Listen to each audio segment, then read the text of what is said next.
주님께서 여러분과 함께 또한 사제의 영과 함께 요한이 전한 거룩한 복음입니다. 주님 영광 받으소서. 그때 예수님께서 제자들에게 말씀하셨다. 이것이 나의 계명이다. 내가 너희를 사랑한 것처럼 너희도 서로 사랑하여라.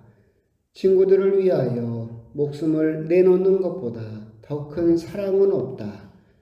내가 너희에게 명령하는 것을 실천하면 너희는 나의 친구가 된다. 나는 너희를 더 이상 종이라고 부르지 않는다. 종은 주인이 하는 일을 모르기 때문이다. 나는 너희를 친구라고 불렀다. 내가 내 아버지에게서 들은 것을 너희에게 모두 알려주었기 때문이다. 너희가 나를 뽑은 것이 아니라 내가 너희를 뽑아 세웠다. 너희가 가서 열매를 맺어 너희의 그 열매가 언제나 남아있게 하려는 것이다. 그리하여 너희가 내 이름으로 아버지께 청하는 것을 그분께서 너희에게 주시게 하려는 것이다. 내가 너희에게 명령하는 것은 이것이다. 서로 사랑하여라. 주님의 말씀입니다. 그리스도님 참여합니다. 참여 예수님. 예수님. 어느덧 5월 중반이 되었습니다. 이제 내일은 옥대주교님께서 오셔서 또 우리 본당 성경미사를 또 하게 되죠. 사실은 저는 본당 성경미사가 두 번째입니다. 신설 본당도 두 번째거든요. 그래서 왕년에 해봤습니다. 해봤는데 다 까먹고 더 새로워진 것 같아요. 옛날에 장흥 대덕에 있을 때는 그때도 신설 본당이었고 사실 그때는 뭘 몰랐죠. 모르고 유학 갔다 와서 첫 본당 신부였고 그 본당도 이제 첫 신부를 맞아서 저는 그냥 주교님한테 전화해서 그냥 주교님 오시라고 하면 주교님이 오시는 줄 알았어요. 그때는 뭘 몰라가지고. 우리 본당 성경미사 하니까 김대 주교님 언제까지 오셨으면 좋겠어요. 그때 생각을 해보면 김 주교님이 참 많이 봐주셨던 것 같아요. 지금 같으면 이제 좀 살아보니까 20년 넘게 살아보니까 주교님 일정이 그렇게 함부로 정해지는 게 아니구나 이제 좀 아니까 조금 더 어떻게 보면 어렵기도 하고 주교님에게 뭘 청하기도 참 그렇다라는, 그러니까 모를 때 하면 겁 없이 막 할 수 있었는데 이제 뭘 좀 아니까 뭐 여러 가지가 걸리기도 하고 그러지만 좋은 일이니까 내일도 또 즐겁고 행복한 우리 대전성당의 그런 성격 미사 잔치가 되었으면 좋겠습니다. 한 가지 걱정은 우리 신자분들이 많이 오셔가지고 우리 검은 때가루의 힘을 보여줘야 되는데 우리 주교님 깜짝 놀래게 하여튼 그래서 내일도 치르고 되면 또 성모의 밤도 준비하면서 차츰차츰 궤도에 올라서지 않을까 그런 생각이 또 듭니다.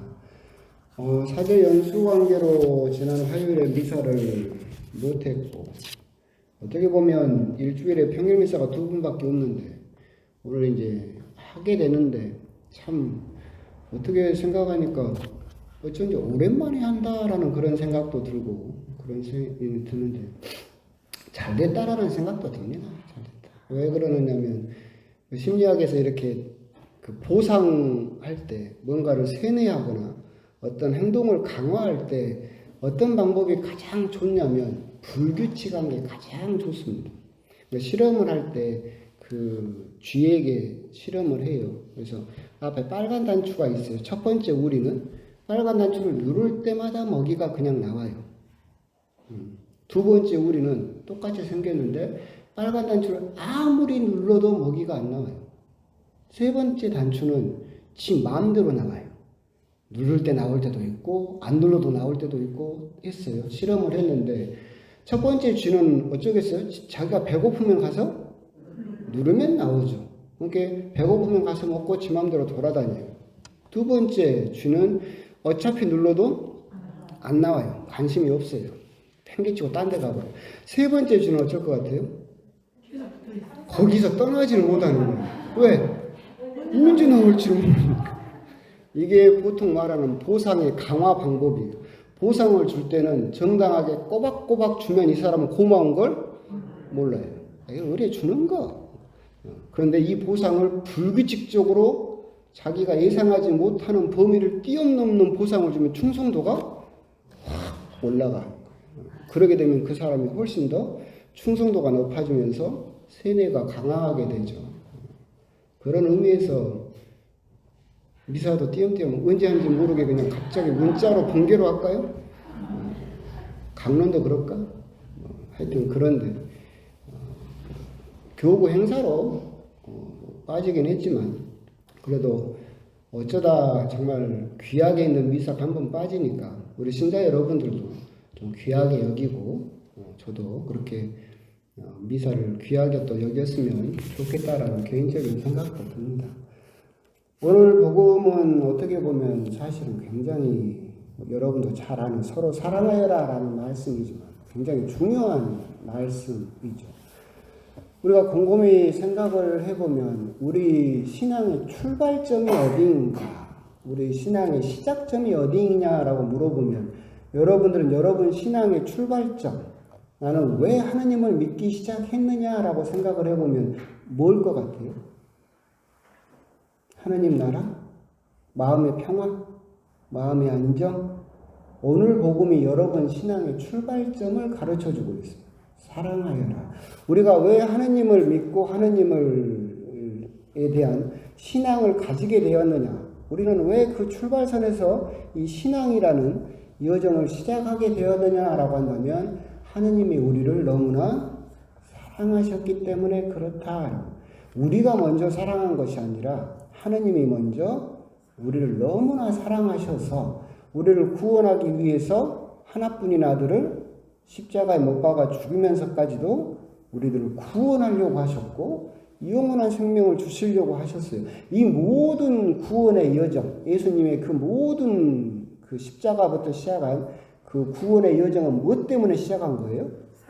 하나님이 여러분을 너무나 사랑하기 때문에 시작되었다. 그렇기 때문에 우리 신앙의 출발점 역시도 사랑하는 것, 그것이 바로 우리 신앙의 출발점이죠.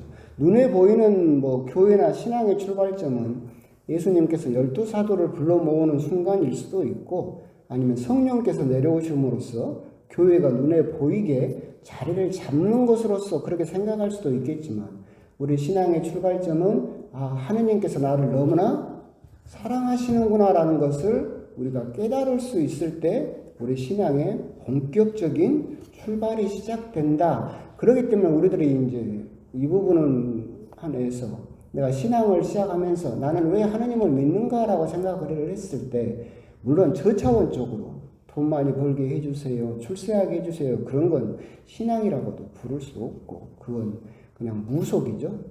그거 빼고 내가 하나님을 왜 믿게 되었을까 할 때 마음의 안정, 마음의 평화 또는 하나님 나라 이건 부차적으로 따라오는 것이고 나의 신앙의 출발점은 사랑이라는 그 출발점에서 모든 것이 시작된다라고 하는 거 그런 점에 대해서 여러분의 신앙의 출발점에 대해서 한번 곰곰이 또 생각해 보게 되는 그런 복음이 오늘 복음 말씀이다라고 생각을 하시면 되겠습니다. 서로 사랑하여라.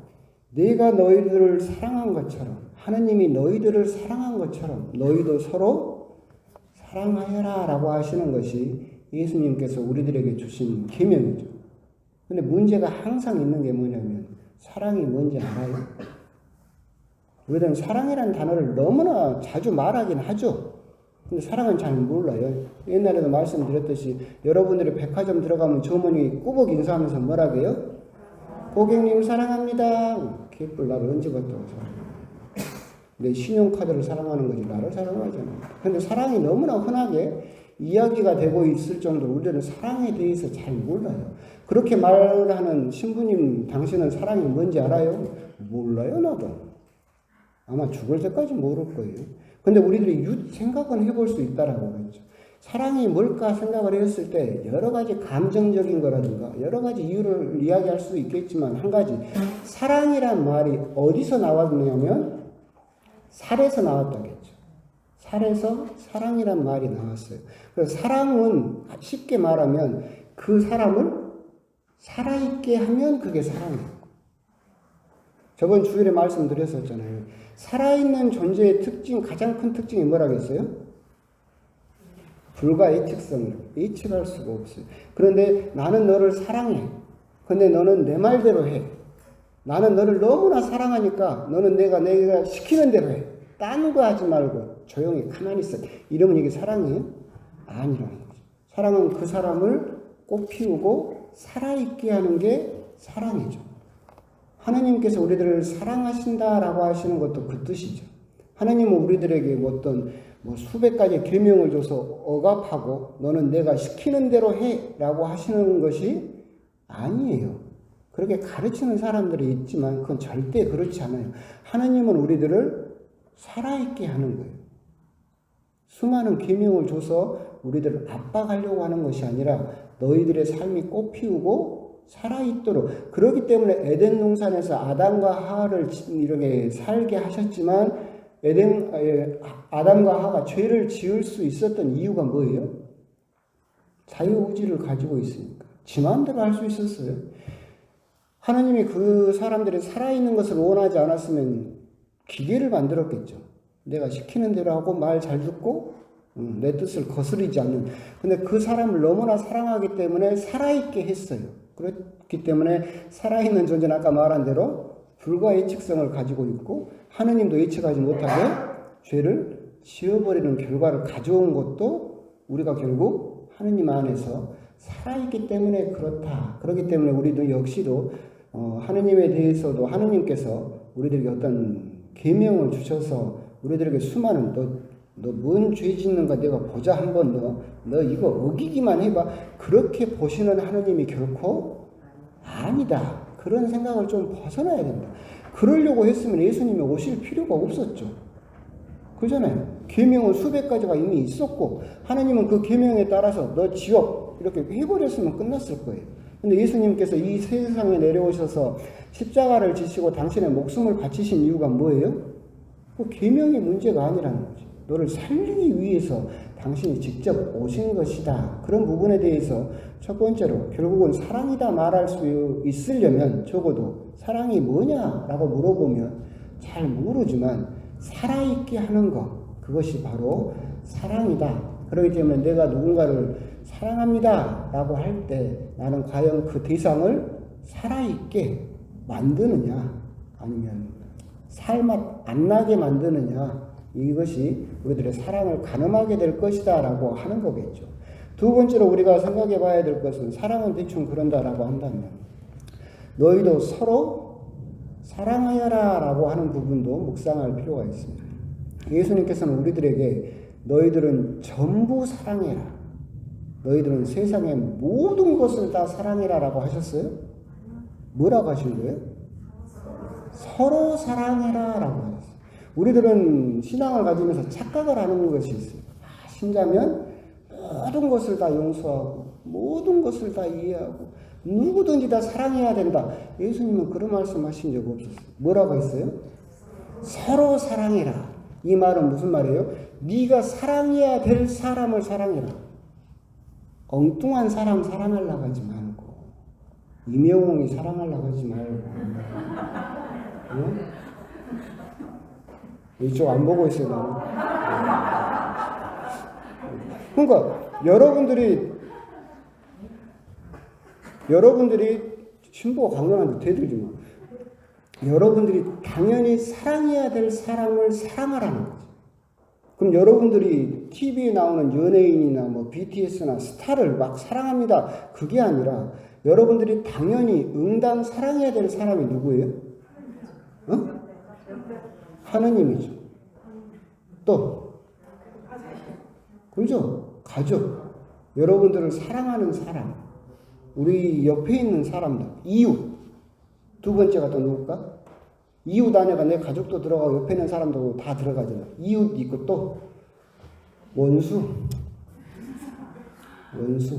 원수로 추정되는 이웃. 그 사람까지도 서로 사랑해야 된다라고 하는 거. 그러니까 이 부분에서 우리가 묵상해야 될 부분은 뭐냐면 서로 사랑해야. 우리들은 사랑에 대해서 너무나 부담스럽게 정말 모든 사람을 사랑해야 된다라고 그리스도교 신자로서 착각할 수 있겠지만 그렇지 않다.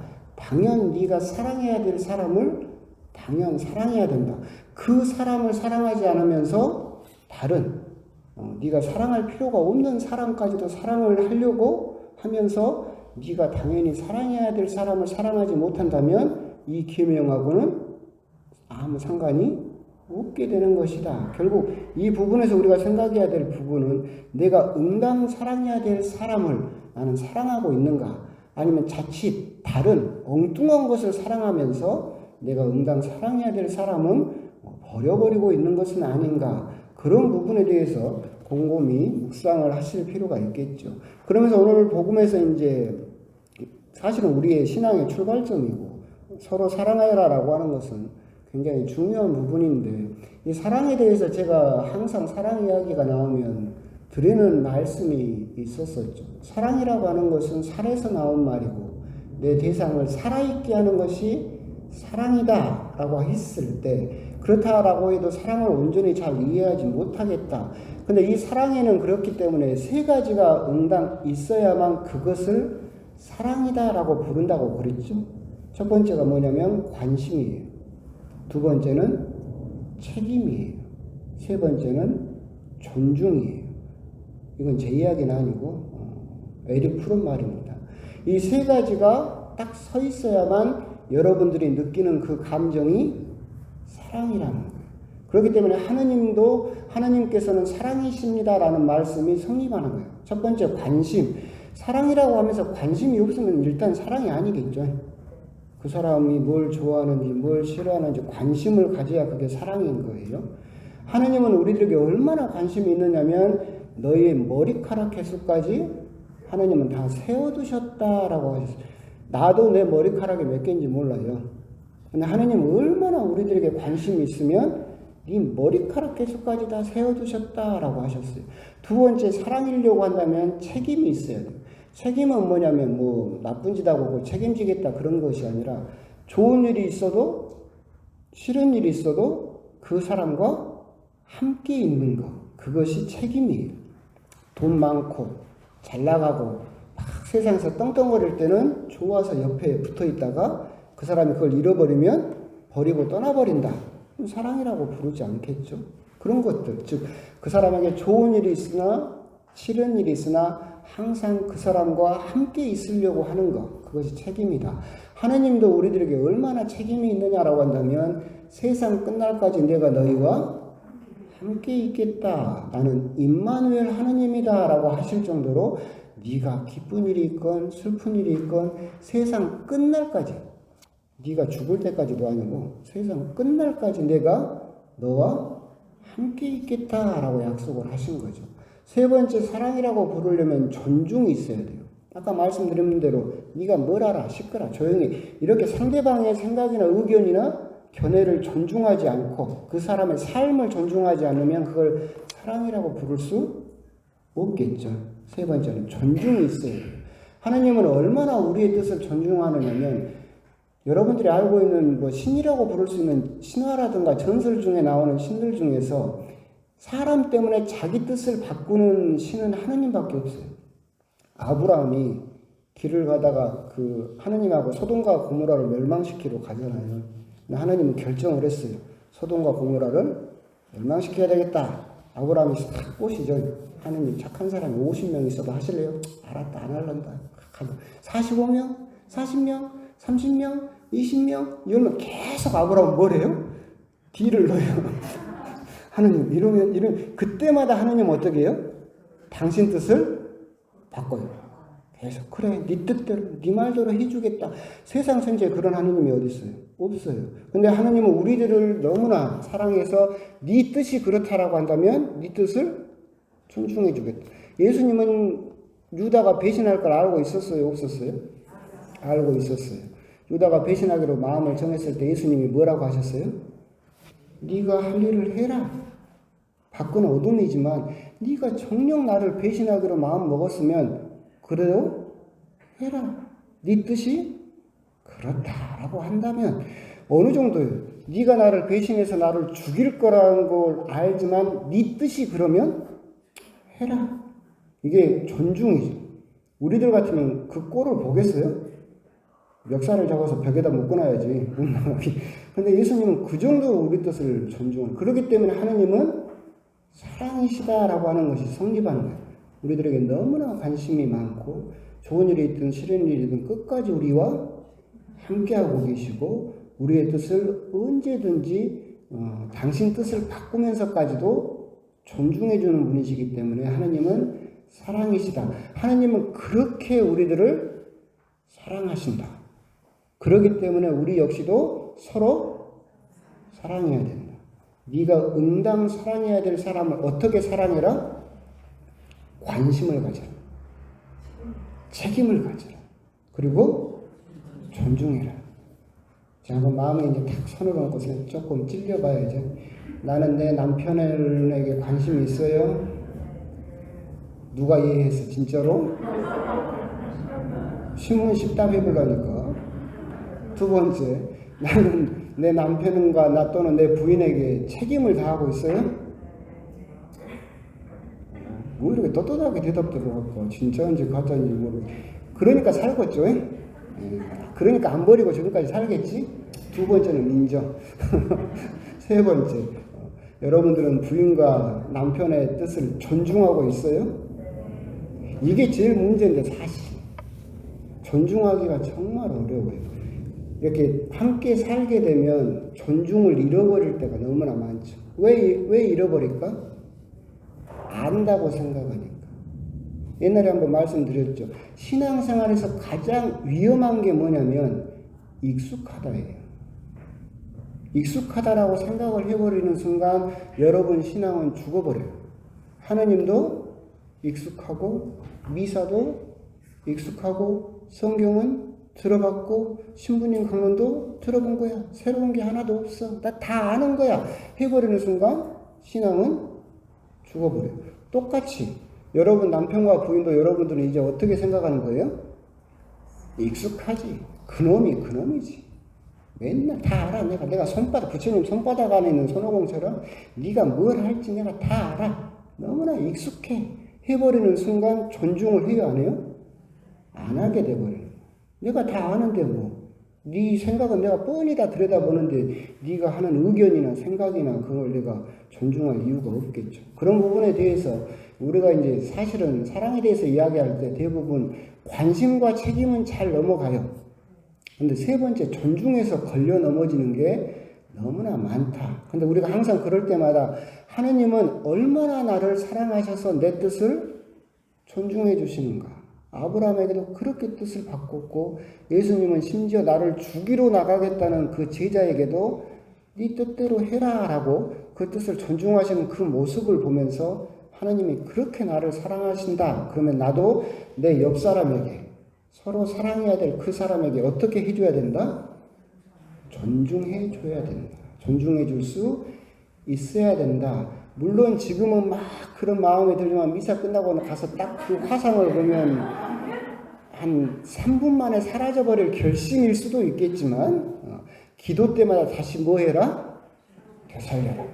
익숙하다고 생각하지 말고 내가 그런 각오를 했었었고 그런 결심을 했었구나 라고 그런 생각을 자꾸 되살리면 남편이나 부인을 어떻게 볼 수 있다? 새롭게 볼 수 있다. 새롭게. 그러면 그 사람의 뜻과 의견을 존중해 줄 수 있을 것이다. 이렇게 말했는데 한숨을 쉬어버리면 저는 여러분들은 그렇게 생각하겠죠. 신부님이 결혼을 안 해서 그래요 라고 생각을 하겠지만 어쩌고수 나보고 어쩌라고. 이건 이론이야. 그죠? 이론. 그러면 이론도 말하면 안 될까? 이건 그러니까 이론은 뭐냐면 이렇게 사는 게 맞아. 그죠? 그죠? 수학 공식도 이론은 있어요. 근데 이론대로 안 풀면 어떻게 돼요?